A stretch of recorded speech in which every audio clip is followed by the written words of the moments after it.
දැන් ඇමරිකාව ඕස්ට්‍රේලියාව නවසීලන්තය ඇතුළු බටහිර යුරෝපා රටවල් ඇයි හඳුන් කූරු පත්තු කරන්න නැත්තේ?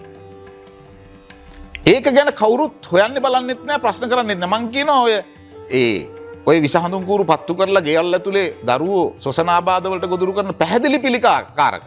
ආයේ ඒකේ මේ පිළිකාවක් හැදෙන්න පුළුවන් නෙමෙයි. මේ ගොම සහ ලීකුඩු දාලා මේ පිටරටින් ඇවිල්ලා මේ ලංකාව පුරා ඔය පැකට් කරලා විකුණන්න තියෙන හඳුන් කූරු පැහැදිලි පිළිකාකාරක. ඒ පිළිබඳව මම නෙමෙයි කියන්නේ. ජාත්‍යන්තර පරීක්ෂණ වාර්තා ඉතා පැහැදිලිව සනාථ කරලා තියෙනවා. හඳුන් කූරකින් ග්‍රෑම් 10ක හඳුන් කූරකින් කාබන් ග්‍රෑම් අවම 82ක් පිට කරනවා. අවම. එතකොට 10ක් දැවිලා ග්‍රෑම් 82ක් පිට කරන විස හඳුන් කූරු මිලියන කීයක් ලංකාවේ පත්තු